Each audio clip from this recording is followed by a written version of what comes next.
The weight of the silver tray was starting to make my wrists tremble, a dull, aching burn that radiated all the way up to my shoulders. I shifted my stance, trying to be discreet, trying to be invisible. That was my role, after all. Tonight was the 40th anniversary gala of Miller Construction, a night meant to celebrate 4 decades of building skylines and forging empires. But for me, Katie Miller, it was just another Tuesday night where I was reminded of exactly where I stood in the hierarchy of my own family. "Champagne! We need more champagne over here!"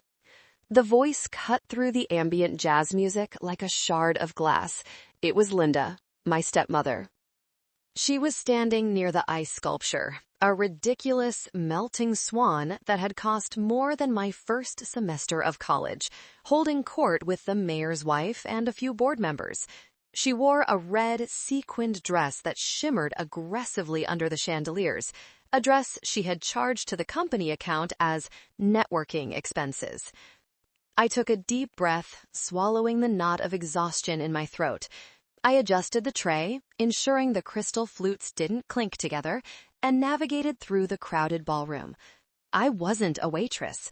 I wasn't hired help. I was 32 years old. I was a Stanford graduate. Technically, on paper, I was the IT coordinator for Miller Construction. But in reality, I was the ghost in the machine. I was the one who stayed up until 4 a.m. fixing the server crashes caused by my incompetent stepbrother. I was the one who renegotiated the vendor contracts when Dad was too busy golfing to notice we were being overcharged. I was the architect of the entire digital infrastructure that kept this company from collapsing into the dark ages. But tonight, Dad had fired the catering staff an hour early to save costs because he had gone over budget on the flowers. And who did he look to when he needed someone to serve drinks? Me. "Katie, chop chop." Linda snapped her fingers. Actually, snapped them, like I was a golden retriever that had wandered off the leash. I felt the heat rise in my cheeks, a mixture of shame and suppressed rage that I had become all too familiar with over the last 10 years. I lowered my head, avoiding eye contact with the guests. I knew them all. I had grown up with their children. I had sat in board meetings with some of them, taking notes while they ignored me. Now, they looked at me with a mix of pity and confusion. "Why is Robert's daughter serving drinks?" their eyes seemed to ask. "Is she in trouble? Is she slow?" "Here you go, Linda," I said, keeping my voice neutral. I offered the tray. "About time," she sneered, grabbing a glass without looking at me. She turned back to the mayor's wife, her voice dripping with fake sweetness. "As I was saying, it's so hard finding good help these days. Even when you try to do charity for family members, they just drag their feet. Some people just lack the ambition to be anything more than distinctively average." The mayor's wife looked uncomfortable. "Family members?" she asked, glancing at me. Linda laughed, a high-pitched, tinkling sound that made my teeth ache. "Oh, didn't you know? This is Robert's daughter, Katie. We try to give her little jobs to keep her busy, so she feels included. She's a bit simple, but she tries." My grip on the tray tightened so hard my knuckles turned white. Simple? I had written the code that optimized the company's entire logistics supply chain last week. I had saved them $2 million in shipping costs in Q3 alone. I'm actually the head of technical operations. The words slipped out before I could stop them. My voice was quiet, but it was firm. Linda froze. Her smile vanished, replaced by a look of pure venom. She turned to me slowly. "Excuse me?" "I run the IT department, Linda. I'm not help." "Don't you dare embarrass me," she hissed, her voice low enough that the guests couldn't hear, but loud enough to sound like a whip crack to me. "You are whatever your father says you are. And right now, you are a server. Now go fetch Robert a scotch. He's talking to Elias Thorne, and he looks thirsty. I looked across the room. There he was, Robert Miller, my father. He was standing under the main chandelier, laughing at something Elias Thorne, the CEO of Thorntech. Dad looked impressive in his tuxedo, the very image of a successful tycoon. But I knew the truth. I knew his blood pressure medication was maxed out. I knew the company was leveraging debt to pay off debt. I knew he was desperate for Elias to buy the company because it was the only way to avoid bankruptcy. And he needed me. He needed my systems to pass the due diligence audit. I walked over to them. Dad saw me coming. He didn't smile. He didn't introduce me. He just gestured vaguely with his empty glass. "Dad," I said. "Mr. Thorne." "Ah, Katie." Elias Thorne turned to me. His eyes were kind, intelligent. He wasn't like the others. "I was just asking your father about the new cloud integration. The architecture is fascinating." "Robert says he oversaw it personally, but the coding signature looks distinct." I opened my mouth to speak, to tell him that I was the one who built it, that I was the one staying late every night. "Katie is just bringing me a refill," Dad interrupted loudly, placing a heavy hand on my shoulder. It wasn't a hug, it was a restraint. He squeezed hard, his fingers digging into my clavicle. "She dabbles in the computers, plays around with data entry, but mostly she helps Linda. She's very domestic." Domestic. The word hung in the air like a bad smell. "Actually, Robert," Elias pressed, looking at me with interest, "the encryption protocols are military grade. That's hardly data entry." "Nonsense," Dad waved his hand dismissively. "Katie, go get the scotch, aged 18 years. And make sure it's the good bottle from the back, not the swill we're serving the general public. Go on." He pushed me, physically pushed me away. I stumbled slightly. The humiliation was a physical blow. It felt like a punch to the gut. I looked at him, really looked at him. I saw the sweat on his brow, the fear behind his eyes that he masked with arrogance. He was using me as a prop, a quiet, obedient prop that fixed things in the dark so he could shine in the light. "Yes, sir," I whispered. I turned to leave, and that was when disaster struck. Linda, having finished her conversation, spun around to wave at a friend across the room. She moved with frantic energy, her arms swinging out wide. Her heavy diamond bracelet, a gift Dad had bought her with the bonus money that was supposed to be for the staff, caught the edge of my heavy silver tray. The balance shifted. Physics took over. I tried to compensate, but I was exhausted. My muscles gave out. The tray tipped. 3 full flutes of champagne slid off the edge. Crash. The sound of shattering glass was deafening in the sudden silence. Golden liquid splashed onto the floor, and worse, onto the hem of Linda's red Versace dress. The music seemed to stop. The chatter died instantly. 45 pairs of eyes turned to us. "You clumsy idiot!" Linda shrieked, jumping back as if she had been doused with acid. "My dress! This is a custom Versace! You ruined it!" I'm sorry," I stammered, my heart hammering against my ribs. I reached for a napkin from a nearby table. "You bumped my arm. I tried to hold it." "I bumped you?" Linda gasped, playing to the crowd. She looked at Dad, her eyes wide with fake tears. She clutched her pearls. "Robert, did you hear that? She ruins my gown, humiliates me in front of the mayor, and then blames me? After everything I've done for her, after I let her live in our house." Dad's face turned a violent shade of purple. The vein in his temple, the one that always signaled an explosion, began to throb dangerously. He marched over to us, his heavy footsteps echoing on the marble. "Katie!" he barked. "Dad, she hit the tray," I said, my voice shaking but firm. I wasn't going to let her lie. Not this time. I've been serving drinks for 3 hours because you asked me to. I'm tired. It was an accident. Don't you dare talk back to me, Dad hissed, stepping into my personal space. The smell of expensive scotch and cigars on his breath was overpowering. Apologize to your mother, now. I looked at him. I looked at the woman who had spent 10 years making my life a living hell. She's not my mother, I whispered. The slap wasn't physical, but his next words hit harder than any physical blow could have. She is the lady of this house. You will get on your knees and clean that mess up, and then you will apologize to Linda for your disrespect in front of our guests. I looked around the room. Tyler, my stepbrother, was in the corner.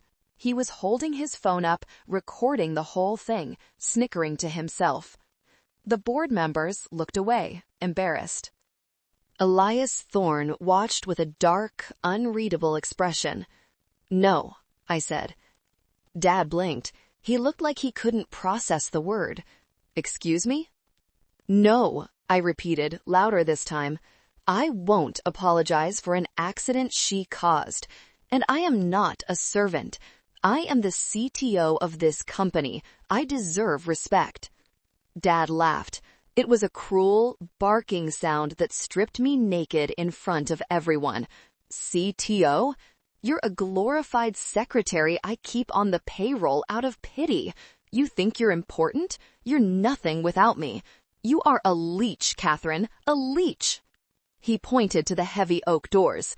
You're grounded, he shouted, reverting to a punishment from 20 years ago, his voice echoing off the vaulted ceiling.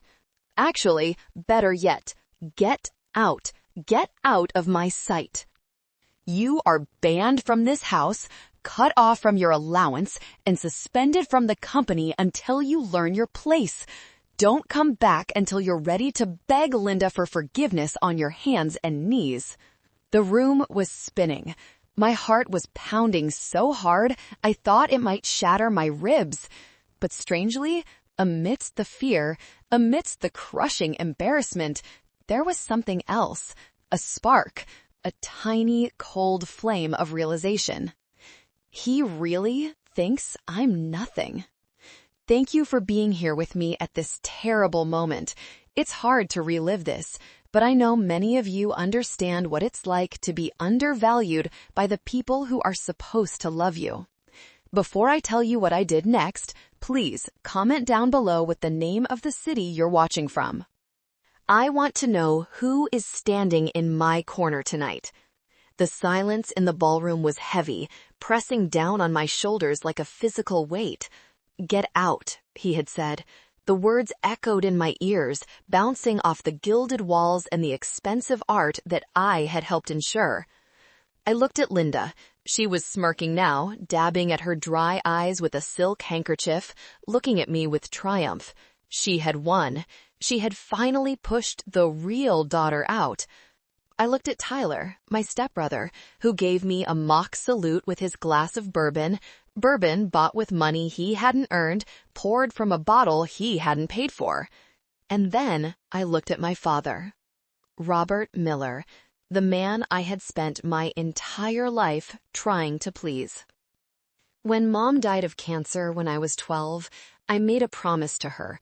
I held her frail hand in the hospital room, and she whispered, "Take care of your father, Katie. He's not strong like us." I had taken that promise as a sacred vow. I stepped into shoes that were too big for me. I managed the household expenses when I was 15 because Dad was too depressed to open the bills. I learned coding and systems architecture because he didn't want to pay for an IT department during the recession. I saved his reputation 1,000 times, fixing his messy emails, covering his financial oversights, ensuring his genius never looked like the incompetence it often was. I remembered the nights I spent in the server room, sleeping on a folding cot, just so the payroll system wouldn't crash before the holidays.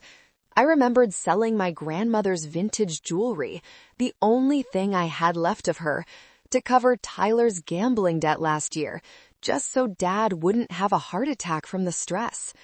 I had given them everything: my time, my talent, my money, my dignity. And in return, I was a glorified secretary, a leech.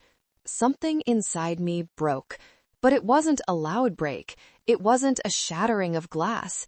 It was the quiet, metallic snap of a tether finally being cut.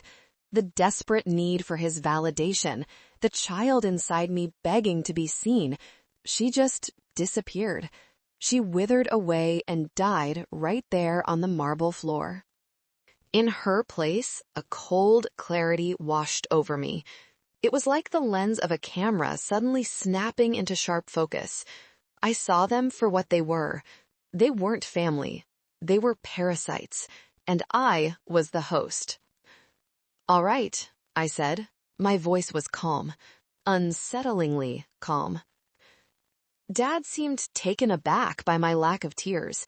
He expected me to cry. He expected me to beg, to drop to my knees and plead for my position, for my home, for his love. That was the script. That was how we always played this game. I would apologize, he would graciously forgive me, and the cycle of abuse would continue. "All right," he scoffed, puffing out his chest. "That's it? You think you can survive out there without my money, without my roof? You'll be on the street in a week." "I respect your decision, Dad," I said, reaching up to my dress. I unclamped the cheap plastic company ID badge that identified me as staff.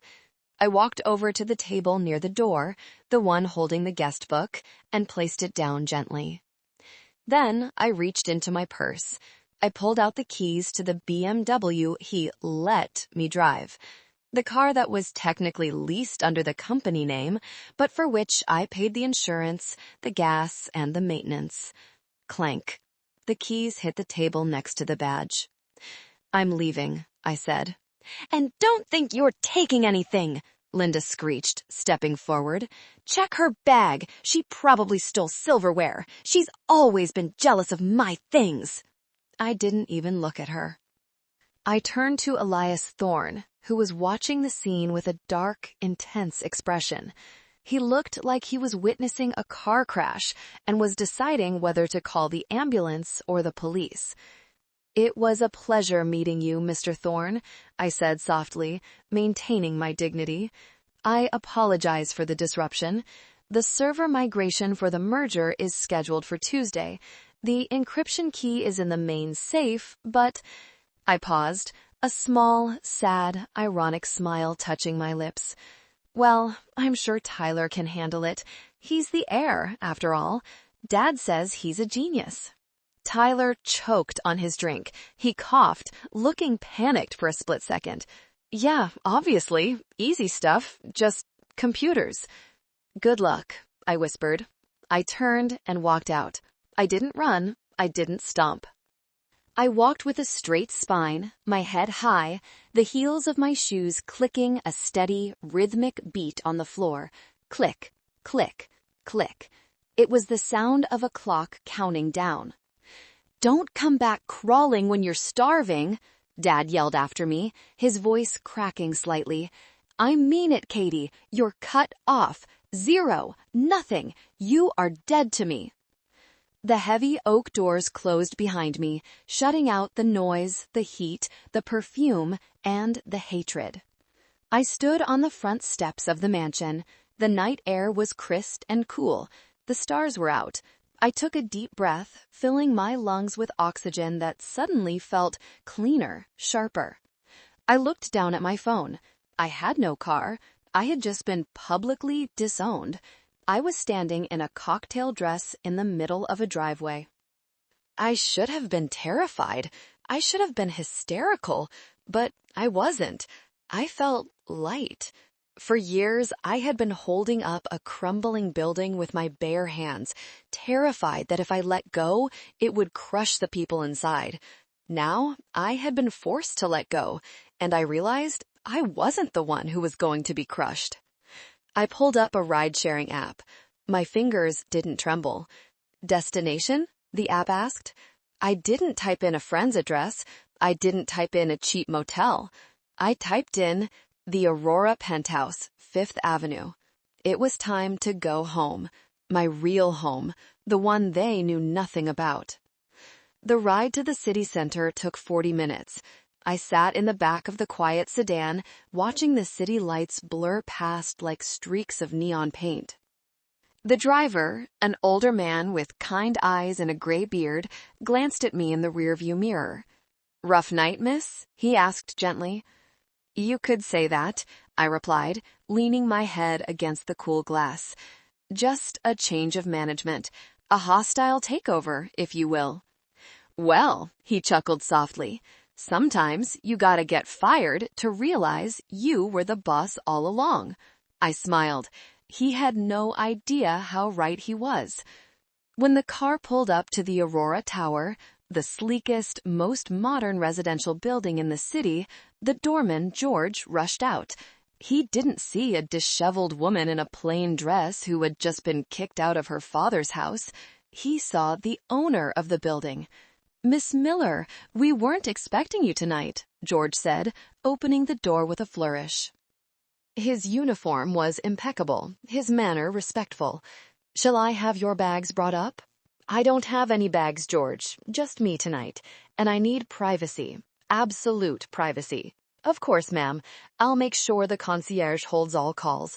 It's good to have you back." I took the private elevator to the top floor. It required a retinal scan to access. As the doors slid open, I stepped into a world my family didn't know existed. The penthouse was sleek, modern, and quiet. Floor-to-ceiling windows overlooked the entire city skyline, $1 billion of real estate glittering below me. There was no clutter, no screaming, no Linda complaining about the drapes, no dad yelling about the thermostat. The floors were heated Italian marble. The art on the walls was real. Modern, abstract pieces I had bought at auctions in Geneva and Tokyo. I walked to the kitchen, a minimalist masterpiece of chrome and obsidian. I poured myself a glass of water from the filtration tap and stood looking out at the city. My family thought I was a failure. They thought the money I contributed to the household came from the meager salary Dad paid me, a salary that was below minimum wage if you counted the hours. They didn't know the truth. 5 years ago, while I was supposedly taking night classes at the community college, I developed a predictive algorithm for global logistics management. I called it the Architect. It used machine learning to optimize shipping routes, predict weather disruptions, and manage inventory in real time. I didn't sell it. I wasn't stupid. I licensed it. I built a shell company around it, Aurora Systems. Within 2 years, Aurora was the industry standard. Shipping giants, airlines, and even military contractors used my code. I was the silent CEO. I attended meetings via proxy or video calls with no camera. I had kept it a secret because I knew Dad. If Robert Miller knew I was successful, he would have claimed it was his idea. He would have tried to control it. He would have sued me for intellectual property theft because I wrote the initial code on a laptop he bought me for Christmas. Or worse, Linda would have guilted me into funding her endless vanity projects, her failed boutiques, her yoga studios, her yacht trips. So I played the role they assigned me. The struggling, dutiful daughter. The ATM who helped out with bills when she could, claiming I won a small lottery or got a bonus. I checked my bank account on my phone. The balance was a number with a lot of zeros. I wasn't just comfortable, I was wealthy. Wealthier than my father ever dreamed of being. His wealth was tied up in loans and depreciating assets. My wealth was liquid. I sat down on my white leather sofa and dialed a number. "Sarah Jenkins, attorney at law." A sharp voice answered on the first ring. "Sarah, it's Katie." "Katie, it's 11 p.m. Is everything okay? I saw a weird post from your brother on Instagram about taking out the trash. Please tell me he wasn't talking about you." "He was," I said, my voice hardening into steel. "It's time, Sarah. It's time to execute Plan B." There was a pause on the other end. Sarah knew everything. She was my college roommate at Stanford, the one friend who knew the whole story. She had drawn up the papers years ago, just in case. "Are you sure?" Sarah asked, her voice dropping to a whisper.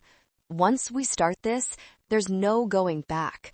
This is the nuclear option, scorched earth." "He kicked me out, Sarah. He humiliated me in front of Elias Thorne.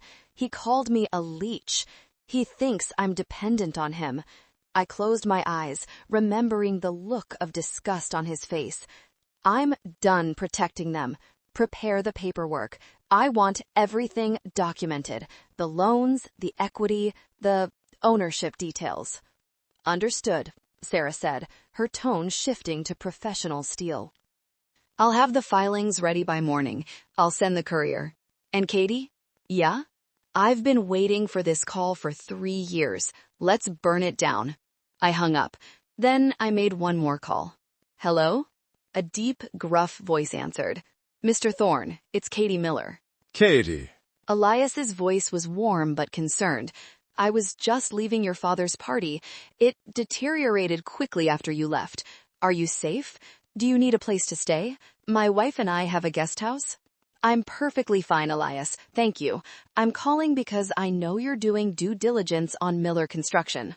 I am, but frankly, after seeing how Robert treats his staff and his family, I'm having second thoughts. Character matters in business, Katie. "Don't pull out yet," I said. "There's something you need to know. You're buying the company for its proprietary software, correct? The logistics engine that Dad claims is his secret weapon? That's the main asset, yes. Without it, the construction arm is just trucks and cement. The software is the valuation." "I know," I said. "I wrote it." Silence. Long, heavy silence. Then, "You wrote it?" "Robert said he hired a firm in Silicon Valley. He showed me the invoices." "Fake invoices," I said simply. "And here's the kicker, Elias. The IP for that software isn't owned by Miller Construction. It's licensed to them by my company, Aurora Systems." I heard a sharp intake of breath. You are Aurora Systems?" "I am." "And if you buy Miller Construction without my signature on a new licensing agreement, you're buying a $16 million empty shell." "My God," Elias whispered. A low chuckle started in his throat. "He doesn't know, does he?" "No, he thinks I do data entry." "What do you want to do, Katie?" "Proceed with the meeting on Friday," I said, looking at my reflection in the dark window. I didn't look like a servant anymore. I looked like a shark. I'll be there. The next morning, I woke up to the sun streaming across my face, a luxury I rarely had at my father's house, where my room was a converted guest office facing the alleyway. I stretched, feeling the high thread count Egyptian cotton sheets against my skin. For the first time in 10 years, I hadn't woken up to an alarm clock or Linda screaming for her green juice. I grabbed my phone from the nightstand. The screen was flooded with notifications. 17 missed calls from Dad, 12 from Linda, 5 from Tyler, and a string of text messages that ranged from demanding to hysterical. I didn't listen to the voicemails. I knew what they would say. Demands, threats, guilt trips. Where are the passwords? Why isn't the coffee machine working? Who pays the internet bill? Why is the server down? I decided to check the remote access logs for Miller Construction server. I still had access, of course. I built the back door. It was a dead man's switch I had installed 3 years ago, just in case something happened to me. It was chaos. Beautiful, unadulterated chaos. According to the logs, at 8 a.m., the automated payroll system had failed to launch. Why? Because it required a biometric authorization from the CTO, me. Without my fingerprint scan, the system locked down to prevent fraud. At 8:15 a.m., the company email server had flagged all outgoing mail as spam. Why? Because the SSL certificate expired today. I was the only one with the renewal key. I usually renewed it automatically at 6 a.m. while drinking my coffee. Today, I slept in. At 8:30 a.m., Linda had apparently tried to use the smart home system at the mansion to turn on the heated floors in the master bathroom, but the subscription was linked to my personal credit card, the one I had canceled immediately after leaving the party. I could picture it vividly. Linda, shivering in her thin silk robe, tapping furiously on the iPad on the wall, screaming at the thermostat. Dad slamming his fist on his antique mahogany desk because he couldn't send an email to his golf buddies or his bankers. Tyler staring blankly at a computer screen that was flashing a giant red "access denied," drooling slightly as he tried to comprehend why password 123 wasn't working. It was petty, I admit it, but after years of being treated like a piece of furniture, watching the furniture suddenly disappear and the house collapse was incredibly satisfying. It was a schadenfreude so sweet it tasted like honey. My phone buzzed again. A text from Dad. Dad, stop playing games, Catherine. The internet is down at the house and the office. Fix it remotely now, or I am calling the police for corporate sabotage. You are acting like a child. I typed a reply, my thumbs hovering over the screen. I don't work for you anymore, remember? You fired me. Then I deleted it. No, engaging with a narcissist only feeds them. Silence is the only weapon that truly hurts them. It makes them feel irrelevant. I imagined the scene at the office, the secretaries whispering behind their hands, the confusion, Robert Miller, the great CEO, unable to print a PDF file? For years, I had smoothed over every bump in their road. I had been the invisible shock absorber. I paved the way so they could glide through life. Now they were hitting every pothole at full speed, and their suspension was shot. I went to the kitchen and made myself a double espresso. As the expensive Italian machine whirred, grinding the beans, I thought about the irony. They called me useless. They called me a leech.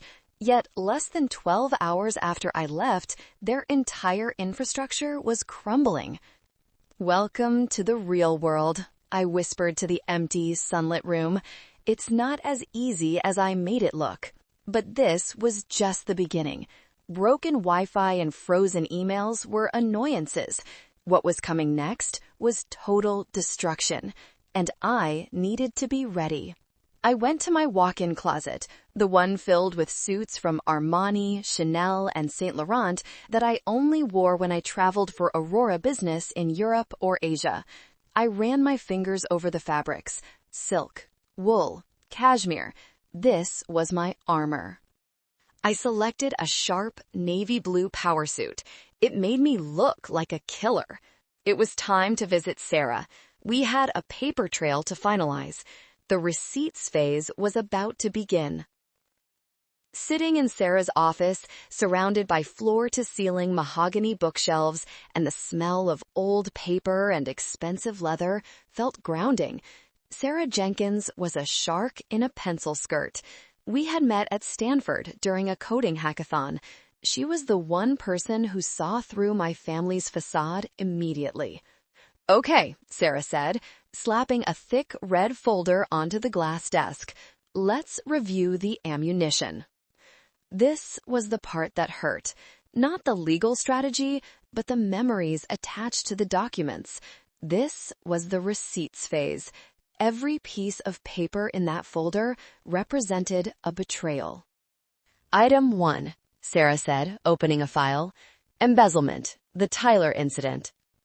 I closed my eyes, and suddenly I wasn't in a high-rise law office in 2024. I was back in the hallway of my father's house 2 years ago. The memory washed over me, cold and clammy. Flashback. It was 2 a.m. on a Tuesday. The house was dark, silent except for the hum of the refrigerator. I was sitting at the kitchen table, surrounded by stacks of invoices. Dad had asked me to check the numbers because profits were down. I was updating the ledger for the quarterly taxes. My eyes were burning, but something caught my attention. A discrepancy. A small one at first, just a few $1,000s. But as I pulled the thread, the whole sweater unraveled. There was a discrepancy of $500,000. It hadn't disappeared all at once. It had been siphoned off in small increments over 18 months, disguised as vendor payments to a shell company called T-Bone Enterprises. T-Bone, that was Tyler's nickname in his fraternity. The idiot hadn't even tried to be creative. I had dug deeper, my heart racing. The payments were authorized by Robert Miller's digital signature, but the timestamps, they matched times when Dad was on the golf course, or asleep, or on vacation. I confronted Tyler the next day. I found him in the garage, waxing his new Porsche, a car he claimed he bought with investment earnings. The smell of car wax and gasoline filled the air. "I know about the money, Tyler," I had said, holding the printouts in my shaking hands. Tyler didn't even flinch. He didn't stop buffing the hood. He just laughed.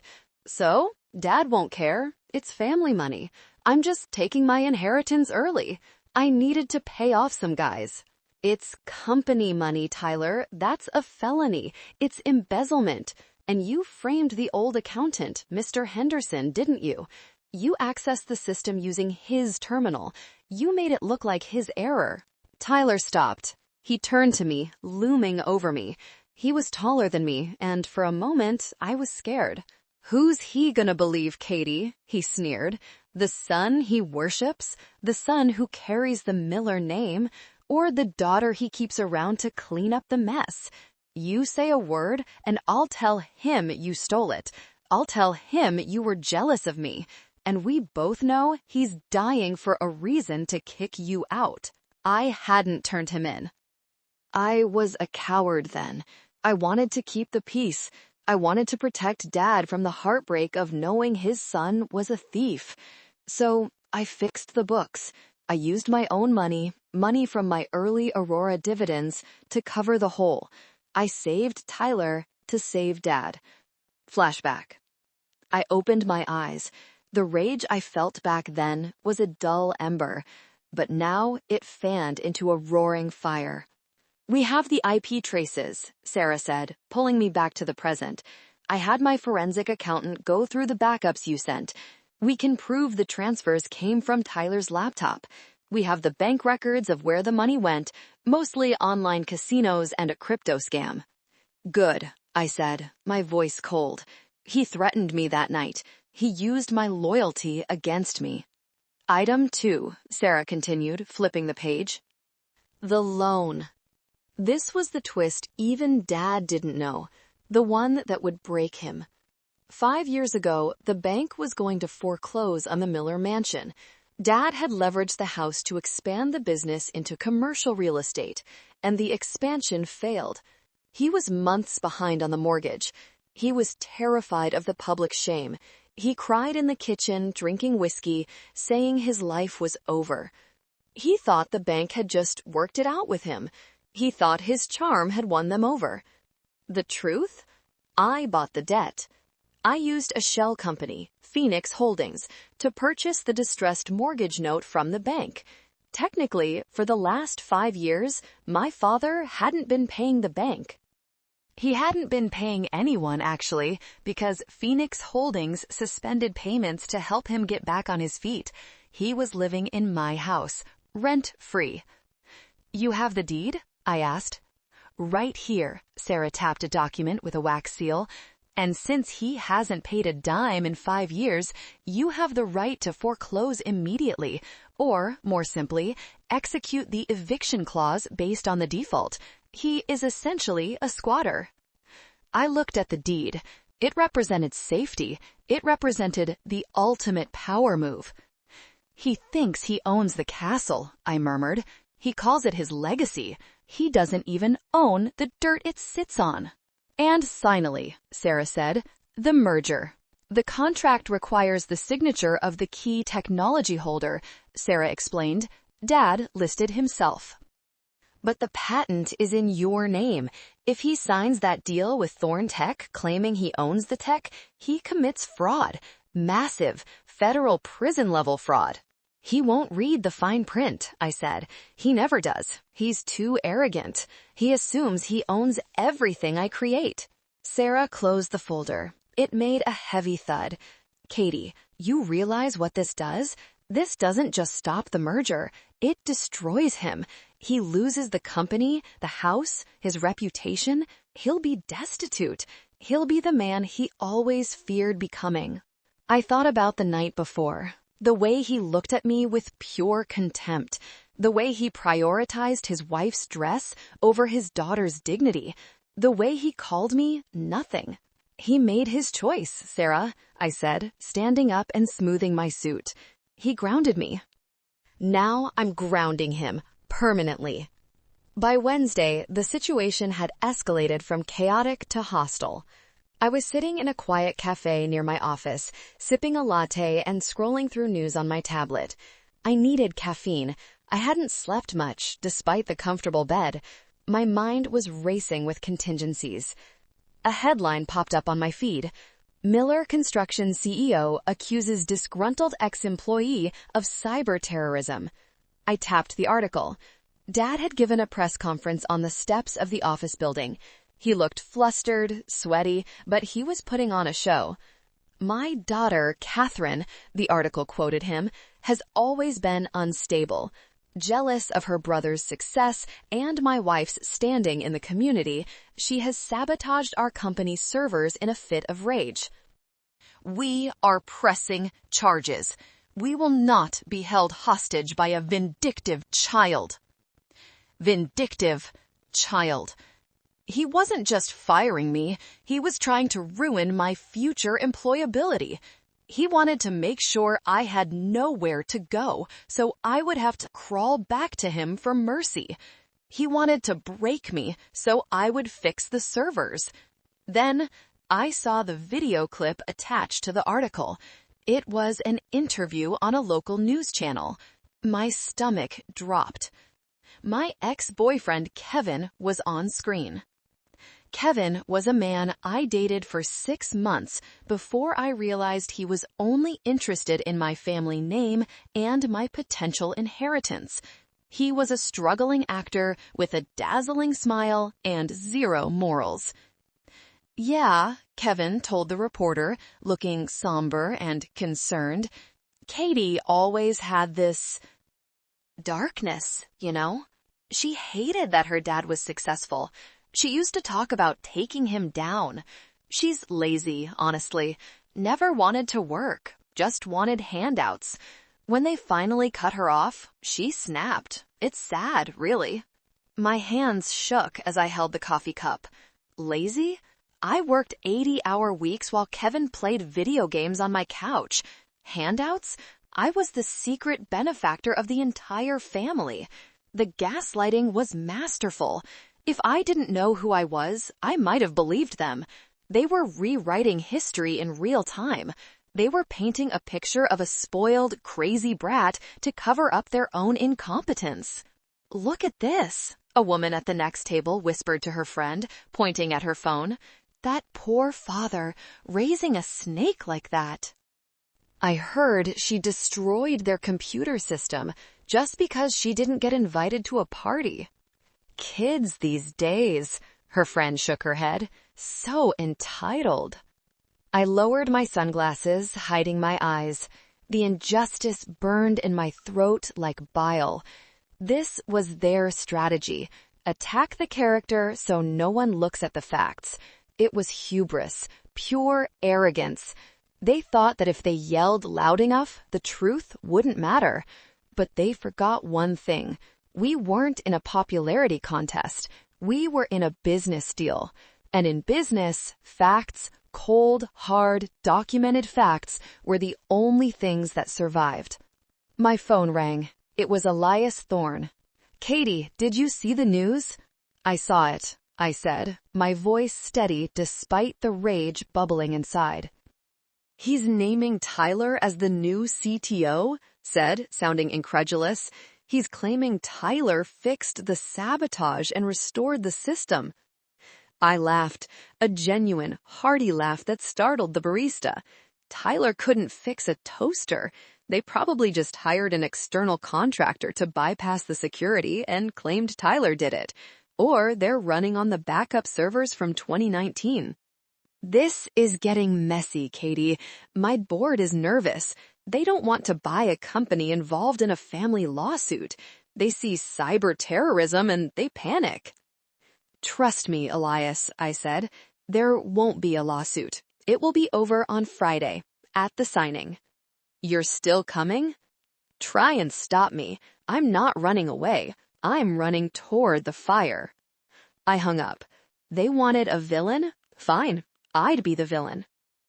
I'd be the villain who handed them their own destruction on a silver platter. I went back to the office. I had work to do. I needed to ensure that when Friday came, there was no wiggle room, no escape route. I opened the Plan B file on my secure server. I added one more document to the pile, the receipts for Kevin's car payments, which I had paid for when we were dating because he was between gigs. If he wanted to play dirty, I could play dirty too. But no, I paused. That was petty. That was their game. I needed to focus on the big fish, Robert. He thought he was a king swatting a fly. He didn't realize the fly was actually a drone carrying a tactical nuke. Thursday night, the eve of the signing. I met Elias Thorne in a private booth at the Capitol Grill, a high-end steakhouse where deals were made and broken over dry-aged ribeyes. The lighting was dim, the atmosphere heavy with the scent of expensive wine and old money. Elias looked tired. He rubbed his temples. Robert is pushing for a higher valuation, he said, cutting his steak aggressively. He says the new CTO, Tyler, has developed an AI integration that doubles efficiency. He wants an extra $5 million. I laughed. Tyler thinks AI stands for Allen Iverson. He doesn't have an AI integration. He found my old project notes from 2020 that I discarded because they were inefficient. He's trying to sell you my trash. I figured. Elias sipped his wine. So how do we play this? If I walk away now, he sues for breach of preliminary agreement. He's litigious, your father. You don't walk away. I leaned in, lowering my voice. You go to the signing. You bring the contract. You let him think he's won. But I want you to add one specific clause to the appendix. Clause 7.3. I slid a piece of paper across the table. It was a single paragraph, written in Sarah's precise legibility. Elias put on his reading glasses. He read it silently, then he read it again. His eyebrows shot up. The validity of this acquisition is contingent upon the exclusive transfer of the Aurora Logistics algorithm, verified by the signature of its legal patent holder. Exactly, I said. Dad will assume he's the holder. He'll sign it without blinking. He thinks because I worked for him, he owns my brain. And when he signs, he admits to selling stolen property, I finished for him. It voids the deal instantly. It opens him up to criminal liability for fraud. But more importantly, I tapped the table with my fingernail. It forces him to produce the real owner, me. Elias smiled. It was a predatory smile. You really want to do this publicly? In front of the press? In front of the board? You could just sue him quietly. He humiliated me in front of the city's elite, Elias. He ground me into the dirt to elevate his ego. He made me a servant in my own house. I'm not just going to beat him. I'm going to dismantle the myth of Robert Miller. You're a terrifying woman, Katie Miller, Elias said, raising his glass in a toast. I'm just a dutiful daughter. I clinked my glass against his, cleaning up the mess. One last time. We finished dinner discussing the logistics. Elias would ensure the press was there. He would ensure the board of directors was present. It was going to be the red wedding of corporate mergers. As I left the restaurant, I saw a text from Tyler. Tyler, nice try with the server hack, loser. We fixed it. Dad's gonna make me rich tomorrow. Have fun being poor. I didn't reply. I just smiled. Enjoy your last night of freedom, Tyler. While I was plotting with Elias, Sarah was delivering a warning shot. I needed to offer them one last chance, legally speaking. I needed to show that I tried to resolve this amicably. I wasn't there, but Sarah recorded the interaction on her body cam for legal purposes. I watched the video later that night in my penthouse. The video shook slightly as Sarah walked into Dad's office. The office was opulent. Mahogany walls, leather furniture, a humidor on the desk. Robert was sitting behind his massive oak desk, looking smug. Tyler was playing with a Newton's cradle, click, clack, looking bored. Actually, Sarah corrected, her voice calm and professional, Catherine purchased her own vehicle and her clothing. This document outlines her personal property currently remaining in your residence. We expect it to be returned. Specifically, her computer equipment, her journals, and her mother's jewelry. She can come get her junk from the curb on trash day, Tyler laughed, if the garbage men don't take her first. Mr. Miller, Sarah continued, ignoring the idiot in the corner, there is also the matter of the outstanding loans. Loans? Robert laughed, leaning back in his chair. I don't owe her anything. I raised her. I fed her. If anything, she owes me for 30 years of room and board. Tell her I'm preparing an invoice. $2 million for parenting services. Tell her to deduct that from her imaginary loans. It was sickening to watch. He genuinely believed that raising a child was a transaction, an investment that hadn't paid off. He saw fatherhood as a ledger, and I was in the red. I would advise you to be careful, Mr. Miller, Sarah said, her voice turning icy.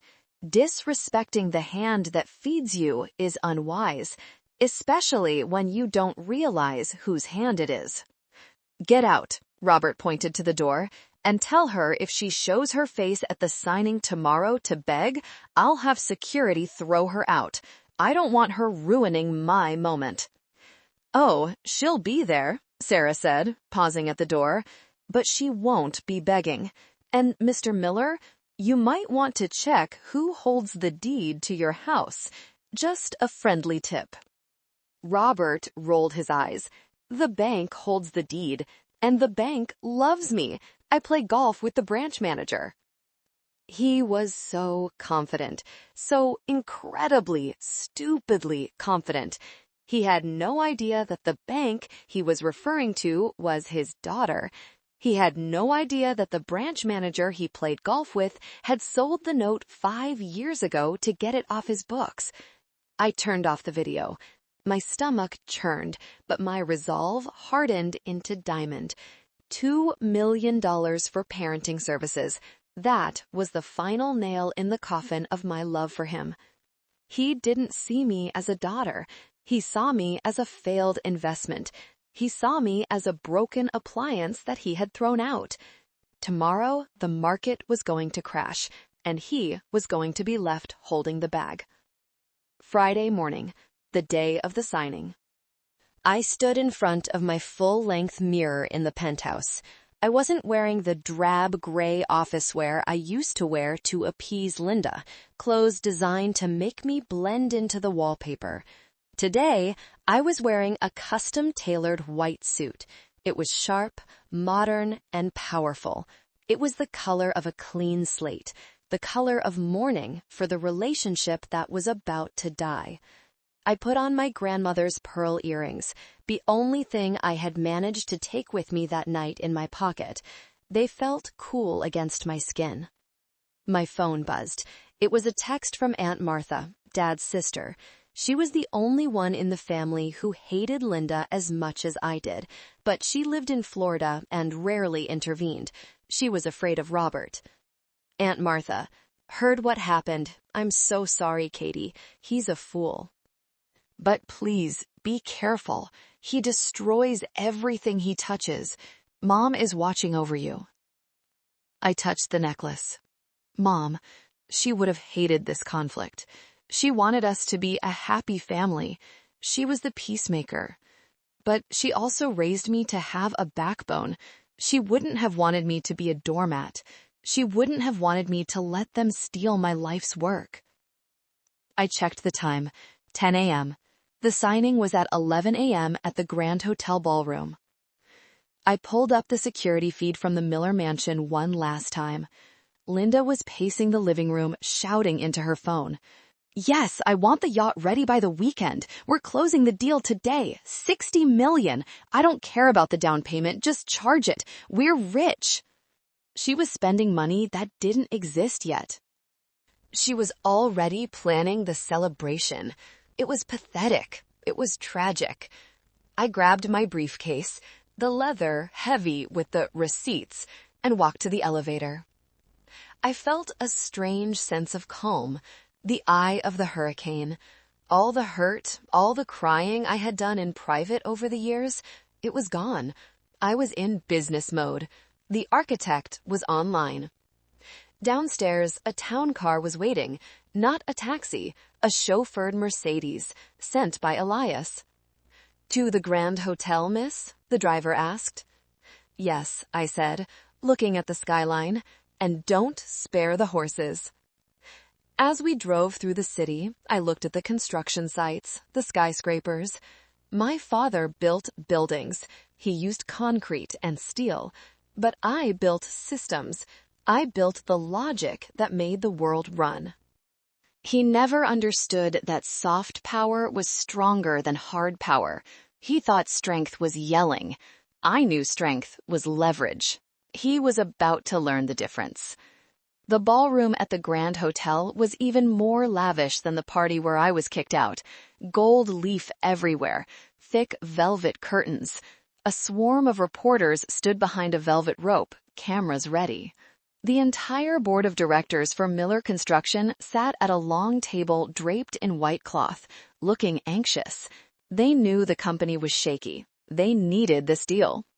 At the center sat Robert Miller. He looked like a king on his throne.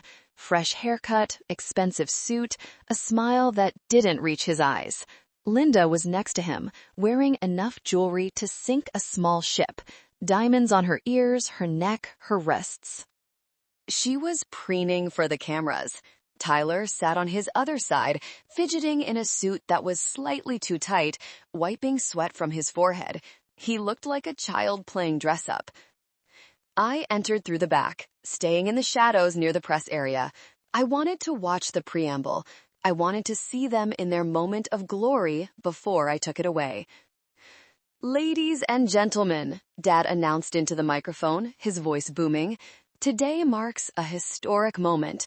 The merger of Miller Construction and Thorn Tech, a union of hardware and software, a legacy built on my blood, sweat, and tears. Applause. Linda clapped the loudest, looking at the cameras to make sure they got her good side.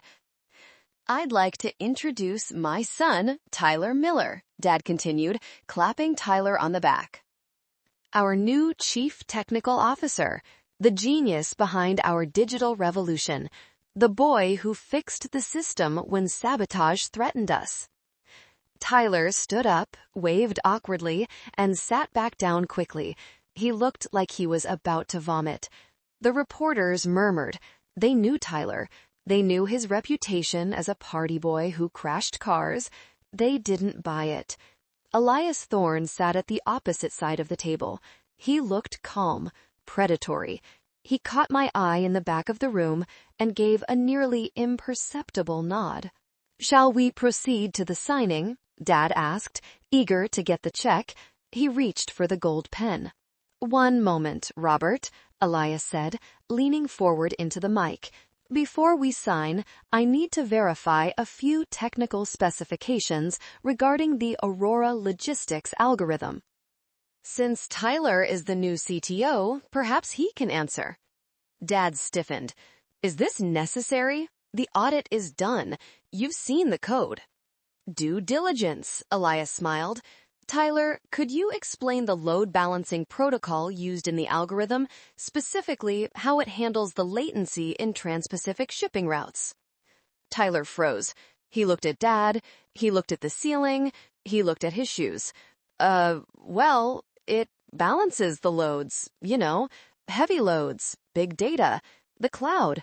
It puts the data in the clouds so it's lighter? Someone in the press pool snickered. Right, Elias said dryly. And the encryption standard? Is it AES 256 or a proprietary blockchain hash? Blockchain, Tyler blurted out, grabbing onto the buzzword like a lifeline. Definitely the blockchain thing. It's all crypto. Elias shook his head. The system uses neither. It uses a quantum-resistant lattice key. Right, that's what I meant, Tyler stammered, sweating profusely now. The lattice thing, the quantum lattice. Robert, Elias turned to my father, your CTO doesn't seem to know the product. This concerns me. Clause 7.3 of our contract requires the signature of the verified creator of the technology. I am the creator. Dad slammed his hand on the table. I paid for it. It's mine. Tyler manages it. Just sign the damn papers, Elias. Stop playing games. I can't, Elias said, not without the architect. The architect? Dad looked confused. Who the hell is the architect? Elias pointed to the back of the room. Her. The sea of reporters parted. I stepped into the light. The click-clack of my heels on the hardwood floor was the only sound in the room. The transformation was absolute. The last time they saw me, I was holding a tray of drinks, wearing a dusty black dress, looking at the floor. Now, in my white suit, head held high, shoulders back, I looked like I owned the hotel. Gasps rippled through the room. Cameras flashed. Katie? Linda whispered, her hand going to her throat. What is she wearing? What are you doing here? Dad stood up, his face reddening. Security. I told you to keep her out. Get this woman out of here. Sit down, Robert, Elias barked. It was a command, not a request. She is a relevant party to this negotiation. I walked straight to the table. I didn't look at Dad. I didn't look at Linda. I looked at the board of directors. Gentlemen, I said, my voice projecting clearly without a microphone. My name is Katie Miller. I am the founder and CEO of Aurora Systems, and I am the sole creator and patent holder of the software you are trying to sell. Liar! Tyler shouted, finding his voice. She's a secretary. She fixes printers. She doesn't know code. I placed my briefcase on the table and opened it. The click of the latches sounded like gunshots. I pulled out a patent certificate, framed in glass.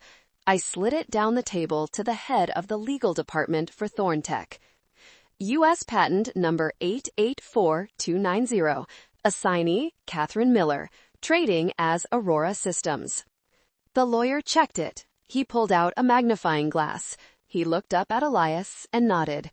It's legitimate. The timestamps, the registry, it's all her. Dad looked like he had been slapped. You own it? But you worked for me. Anything you created while employed by me belongs to the company. That's standard contract law. Actually, I smiled, a cold, sharp smile. I developed Aurora 4 years ago, during the 6 months you laid me off to save money for your new boat, remember? You fired me to cut costs, then hired me back as a contractor. I wasn't an employee, I was a freelancer, and I licensed it to you. A license? Dad blinked. Yes, a revocable license, one that expired, I checked my watch, 2 days ago, when you fired me again. You little witch, Linda hissed. You tricked us. You let us use it. I didn't trick you, I said, turning to her. I saved you. For 5 years, I let you use a multi-million-dollar system for free. I let you take the credit because I wanted this company, my grandfather's company, to survive. But you didn't want a partner. You wanted a servant. You wanted someone to abuse. I turned to Elias. Mr. Thorne, Aurora Systems is withdrawing its license, effective immediately. If you buy Miller Construction, you are buying a company with zero digital infrastructure, no logistics, no database, no value. Then the deal is off, Elias said, closing his folder with a finality that echoed in the room. We're done here. The room erupted. Reporters were shouting questions. The board of directors was screaming at Robert. $60 million, Dad screamed, his eyes bulging. You just cost me $60 million. You ungrateful, spiteful, I gave you life. I'm not done, I interrupted him, raising my voice. I have a few more things to share. If we're airing laundry, let's air it all. Thank you for being here with me. You have no idea how scary it was to stand in that room facing the man who had controlled me my whole life. If you are cheering for Katie right now, please hit that like button and comment the number 1 below. Let me know you're with me. What more could you possibly do? Dad slumped into his chair, looking suddenly old. His tie was crooked. The king was losing his crown. Let's talk about finances, I said, pulling out the red folder, specifically the embezzlement. Tyler's face went white. He tried to stand up. Dad, we should go. My stomach hurts. Sit down, Tyler, I snapped. The authority in my voice made him collapse back into his chair. For the last 2 years, I addressed the board, $500,000 has been siphoned from company accounts. Dad, you blamed old Mr. Henderson. You fired him. You ruined his pension. You called him a thief. Henderson was a thief, Dad insisted. The audit proved it. No, I said. The audit was falsified. Henderson was a scapegoat. Here are the true IP logs. I held up the charts. The transfers were made from a laptop registered to Tyler Miller. The funds were deposited into crypto wallets linked to his driver's license ID. The reporters were flashing photos of the documents. And here, I continued, are the emails where Tyler bragged about it to his fraternity brothers. Taking my inheritance early, he called it. Dad looked at Tyler. Is this true? Tyler stammered, tears forming in his eyes. I was gonna pay it back. It was an investment. Katie is lying. She photoshopped it. The FBI doesn't think I'm lying, I said calmly. I sent this packet to the district attorney this morning. As if on cue, 2 men in suits entered from the side door.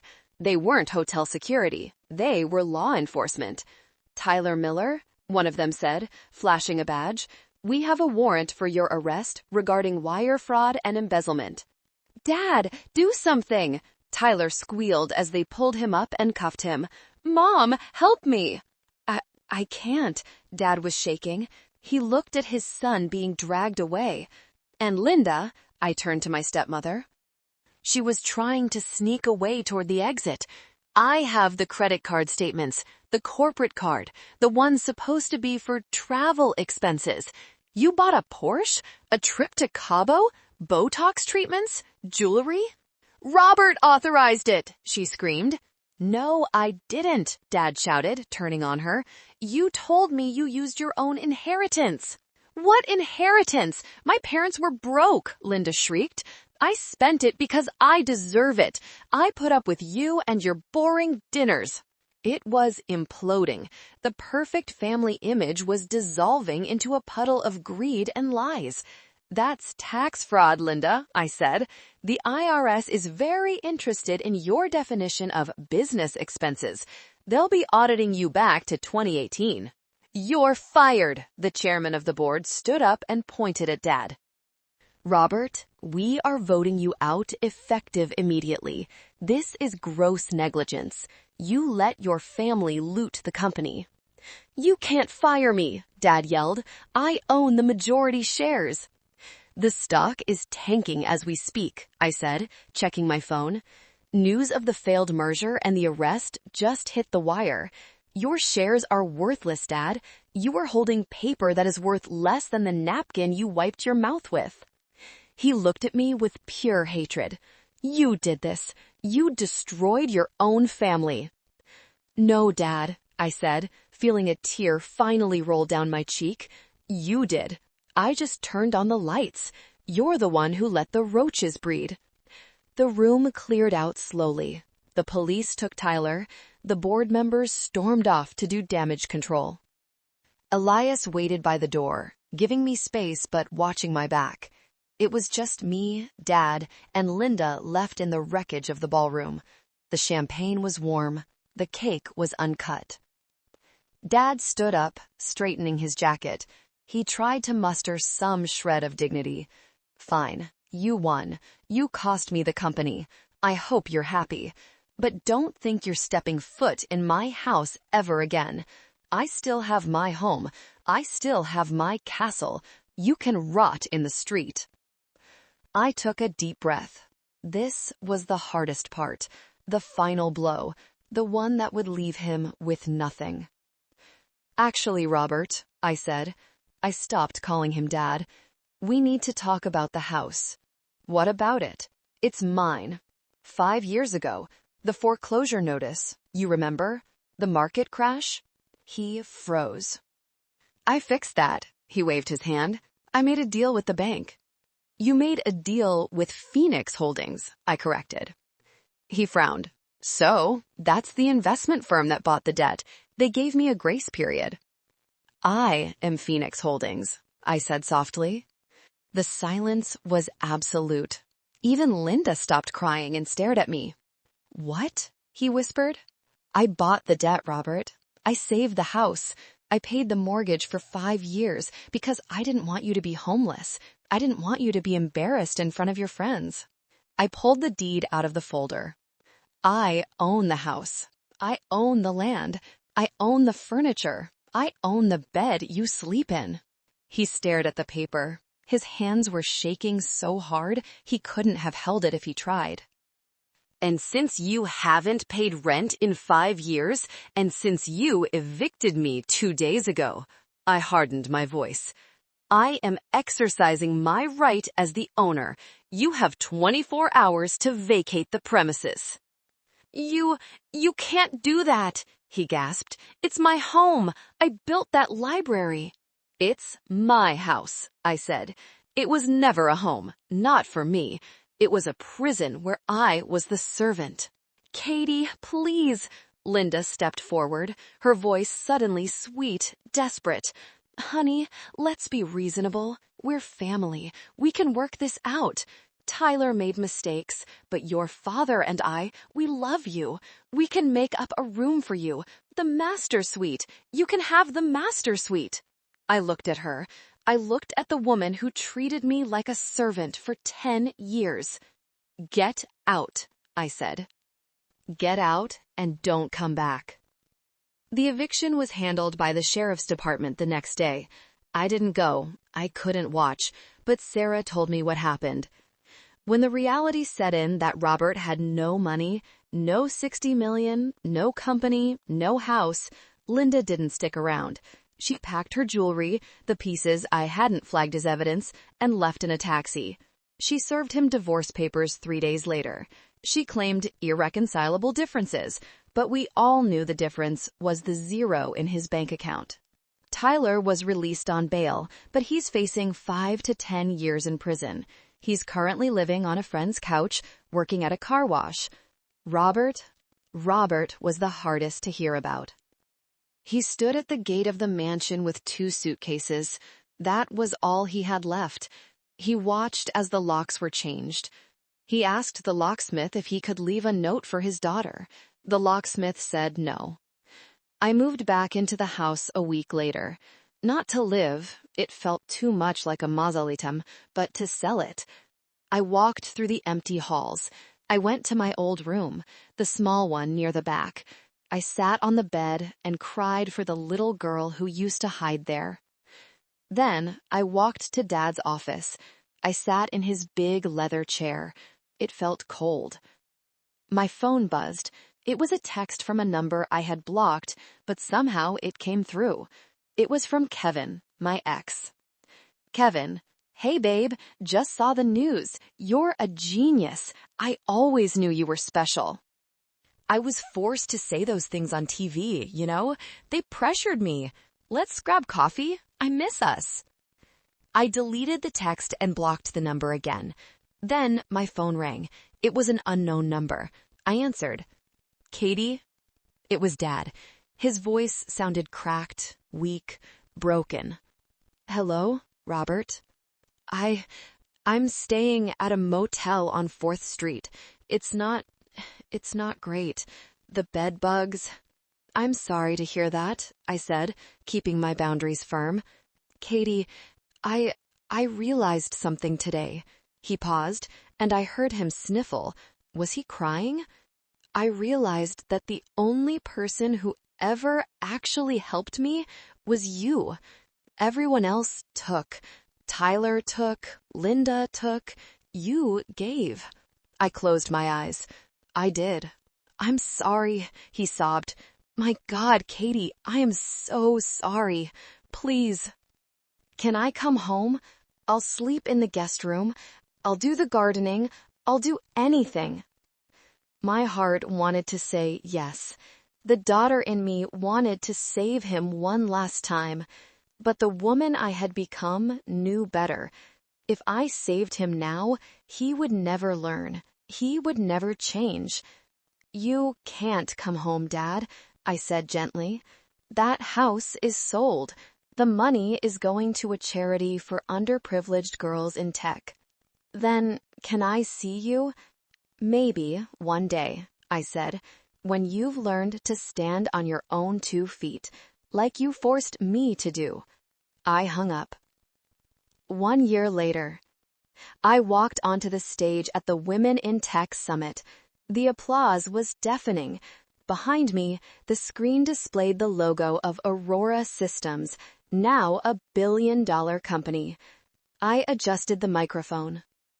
I looked out at the sea of faces, young women, older women, ambitious faces, scared faces. They told me I was nothing, I began. They told me I was a servant. They told me to stay in my place. I paused. So I built a new place, and I bought the building. The crowd cheered. My life is different now. It's quiet, but it's a good quiet. I have friends who love me for me, not my last name. Elias and I are partners in a new venture. Aunt Martha moved up north to live closer to me. As for Robert, I send him a small check every month, enough for food and rent in a small apartment, not enough for scotch or cigars. He works part-time as a security guard at a mall. I saw him once, from a distance. He looked humble. He looked at peace, in a way. He finally had to earn his keep. He waved at me, and I waved back, but I kept walking. Tyler is in minimum security prison. He writes me letters.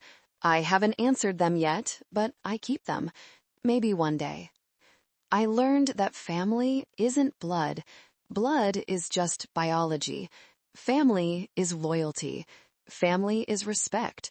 And sometimes you have to burn down the house to find the sunshine. I looked at the camera at the back of the auditorium. I knew this was being live-streamed. To anyone out there feeling invisible, I said, to anyone being told they are small, keep the receipts, know your worth, and when the time comes, don't be afraid to evict the people who don't pay rent in your heart. Thank you for listening to my story. It's been a long journey, but I'm finally free. If you believe that Katie deserved her happiness, please comment the letter A below. It means the world to me. And if you enjoyed this, please check out the other videos on the channel. You never know what secrets are hiding behind closed doors.